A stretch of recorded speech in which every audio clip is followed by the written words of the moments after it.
Hunger was the problem of the Israelites in the wilderness. They chided, they murmured against Moses and against God. The Lord provided the manna to feed their hungry soul those 40 years. Beloved brethren and friends, what if you get hungry not in physical but in spiritual? Will you desire to feed your spiritual life through God's Word? Please join with me in this program, Through Feeding of God's Word, to satisfy your hungry soul. If you are new in this channel, just click the notification bell or press on the subscribe button for more upcoming videos to feed your soul. Feeding of God's Word. And this afternoon, the topic that we are going to study is all about justification. I believe that this topic will help us to know a little things, not much, but we can learn a little things about this lesson concerning justification. And I will read Romans chapter 5, verse number 1. According to the Bible, Romans chapter 5, verse 1, therefore, being justified by faith, we have peace with God through our Lord Jesus Christ. May the Lord God bless His word that we read. Shall we bow down our head first and let's pray to God. Almighty God and Heavenly Father, Lord, we come before your holy presence this afternoon as we acknowledge that without you we are all nothing. I commit to you this afternoon program, 3 o'clock feeding of God's Word. Lord, I pray that for all the listeners, the viewers of this video, Lord, will be blessed with your holy words. As we know, Father, that your word will stand forever. Heaven and earth will pass away, but your word shall not pass away. So bless us, Lord. Bless all the viewers and the listeners of this video. This is all I pray, and I commit everything in your hands. In Jesus' name, amen and amen. Justification. I read to you in Romans 5, verse 1, because speak about justification. Therefore, being justified by faith, we have peace with God through our Lord Jesus Christ. Now look at this word, justified by faith, or the word justified. This is a verb. No, justified means it is a verb. The noun of this word is all about justification.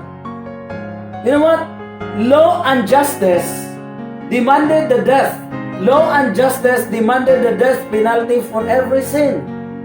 Law and justice demanded the death penalty for every sin.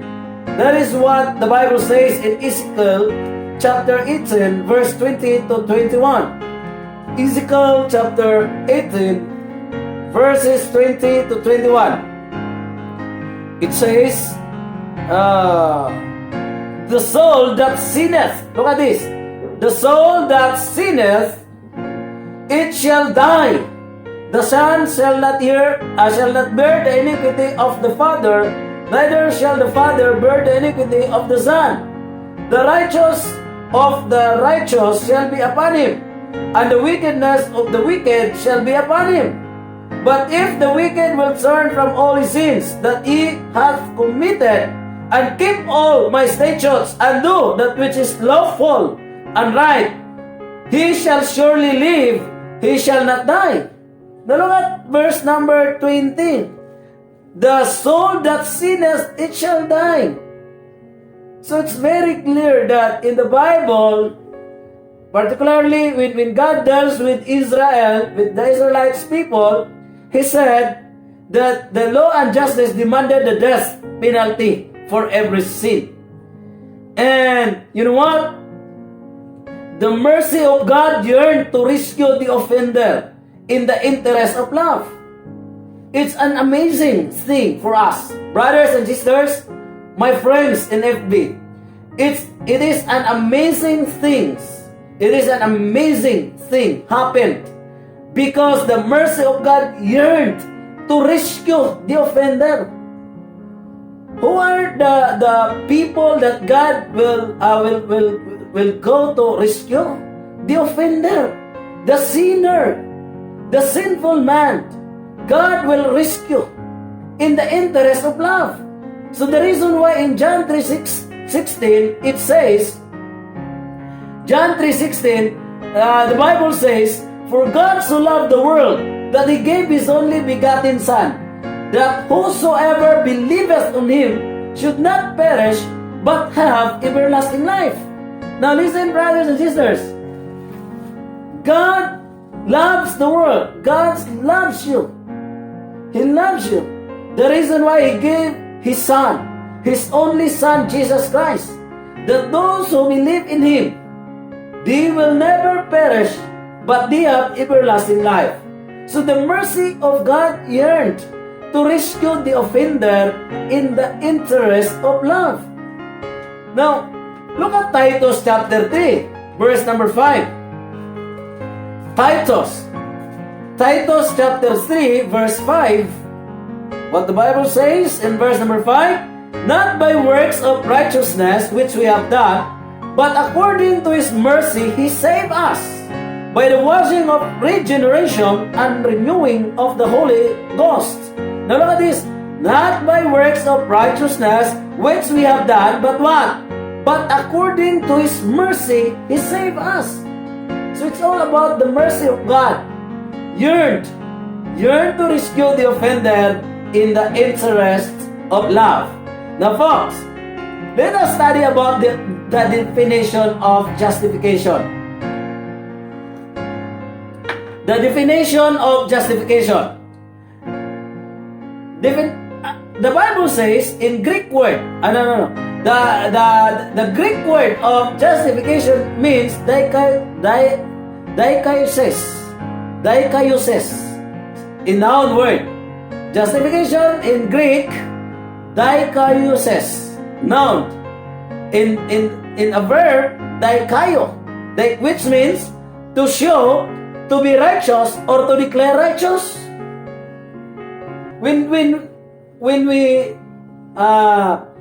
get the meaning of justification in Greek word dikaiosis or dikaio, which means to show, to be righteous, or to declare righteous. So in other words, when the Bible says you are justified by faith, God declared you righteous in God's eyes. In God's eyes.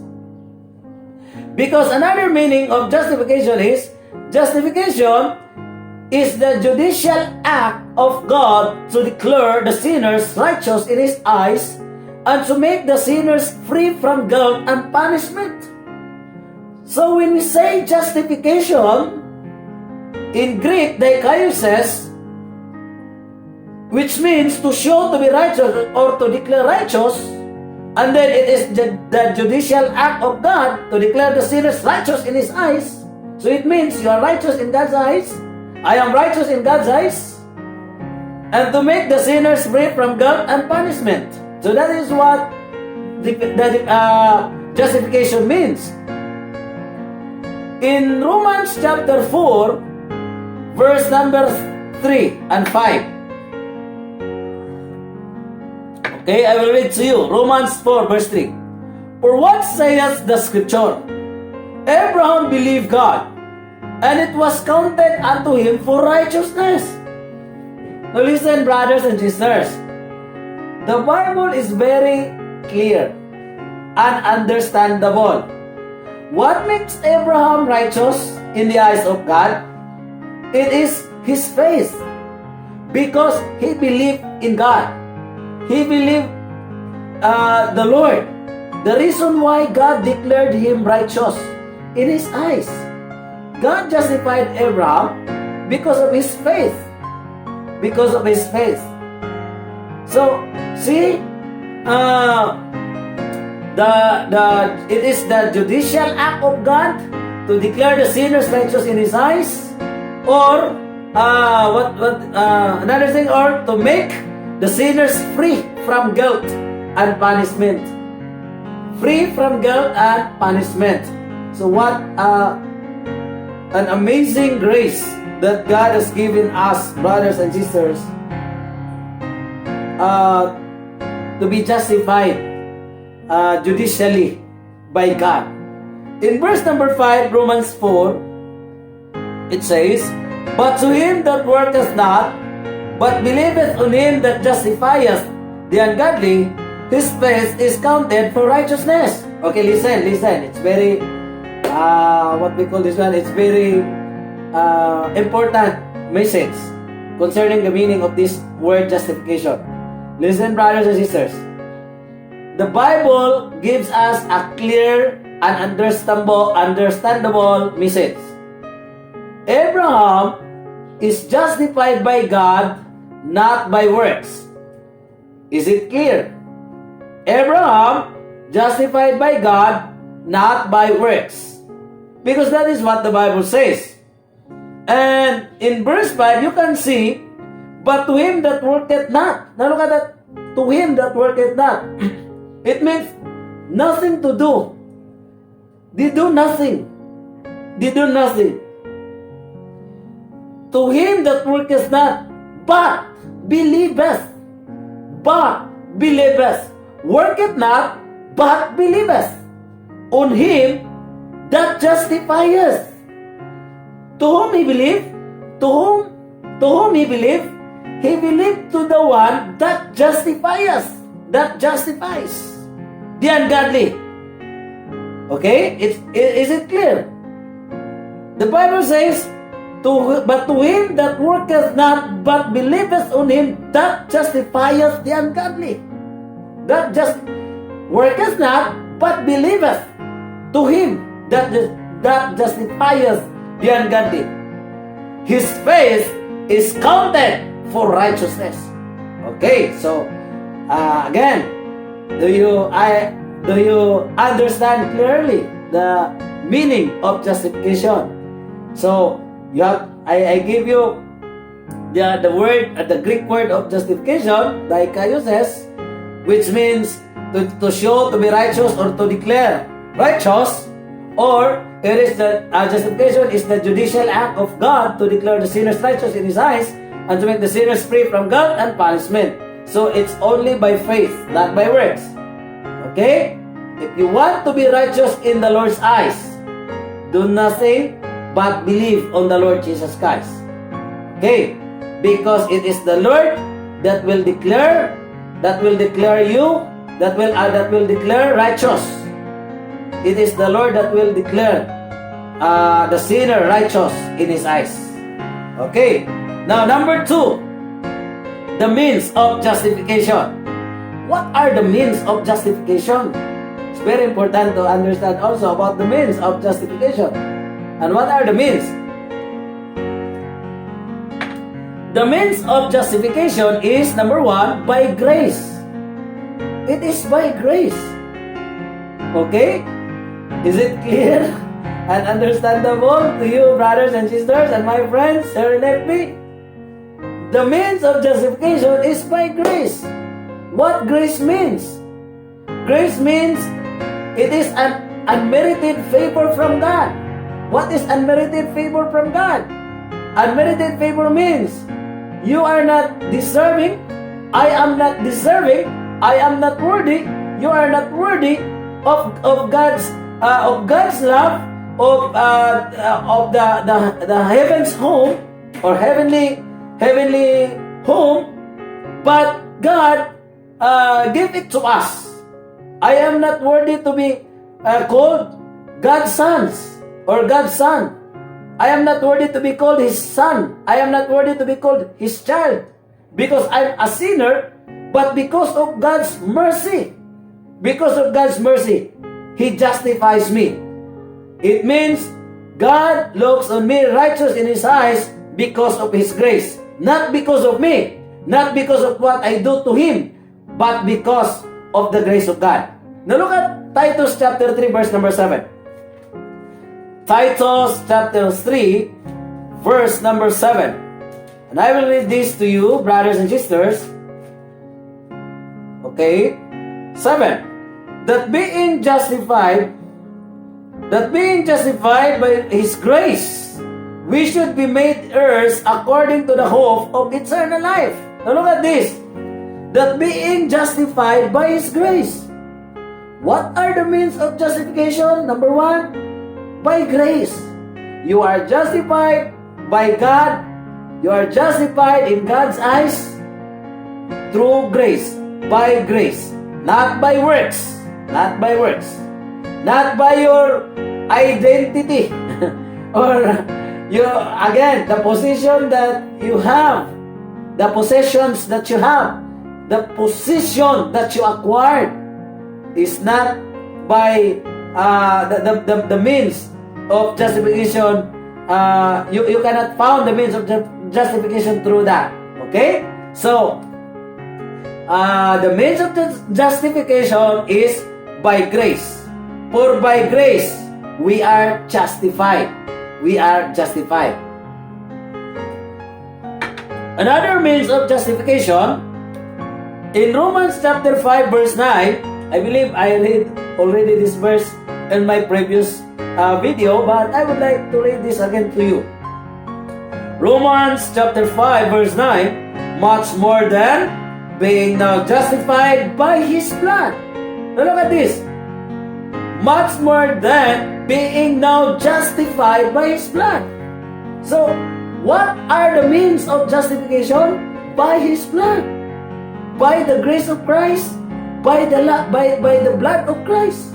You are justified in the eyes of God. You are free from guilt. You are free from the punishment in hell because you are justified. And the one that made you that made you just, righteous in the eyes of God is no other than the blood of the Lord Jesus Christ. So it's a challenge for you that you will utter your thanksgiving to Jesus Christ, that you will say, Lord, thank you for your grace, and thank you for your blood that you have shed on the cross in order for me to be justified in the eyes of God. Okay? So sometimes the people will fight against Jesus or will deny Jesus. They don't believe Jesus. But you know what? Jesus gives so much to us. He gives His life. He gives grace. He gives His blood. He gave His blood. He gave His blood in order for us to be righteous in the eyes of God. Okay? Another means of justification, not only by grace, by blood, it's also by resurrection. By resurrection. Okay? In Romans 4 verse number 25, according to this book, Romans 4 verse 25, who was delivered for our offenses and was raised again for our justification. Now look at this, brothers and sisters. And was raised again for our justification. So when Jesus Christ died, He was buried, and also He was hung on the cross. He was buried, and then on the third day, He was resurrected. He was resurrected for your justification, for my justification. So it's very important for us to understand where did justification comes from. Okay? So, why you obtain justification? Why you are righteous in the eyes of God? So, it's very important for you to reminisce. You have to reminisce what the Lord has done for you. That the means of justification is by Christ's grace. By God's grace. By His blood. And by His resurrection. So, it's very important to reminisce, brothers and sisters. The last, the results of justification.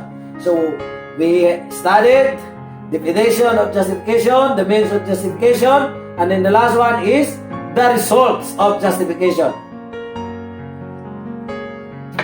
What are the results of justification? I will give you only two results. Only two. Number one is, you have peace. You have peace. For all the sinners, or the what we call this one, we can call it somebody will call it criminal, or the offender, or how do we call that one? Those who are in jail, they have no peace. Their family have no peace. They are struggling. They are struggling in their lives when they are in the jail, brothers and sisters. But when somebody makes them free, or they already paid the charges of his sin committed, his crime committed, so again they have peace. They live in peace. They live in peace. You know what? One of the result of justification is peace. You have peace. You have peace. You live peacefully. You have a sweet peace comes from the Lord, comes from God. You live a happy life. Even you don't have so much things. Even we do not have many things in this world. Even we have only a little thing. Even if we have only a thing to survive. But if we have Jesus, if we are justified, if you are justified, you have peace. You have the inner peace. You have the inner peace. Even if the world are still facing in this crisis because of pandemic, because of COVID-19, we don't know tomorrow what will happen. But inside of our heart, there is peace. Why? Because that is one of the result of justification. Romans 5 verse number 1. Therefore, being justified by faith, we have peace with God. What a sweet peace. We have a peace with God. You have a peace with God through our Lord Jesus Christ. So it's very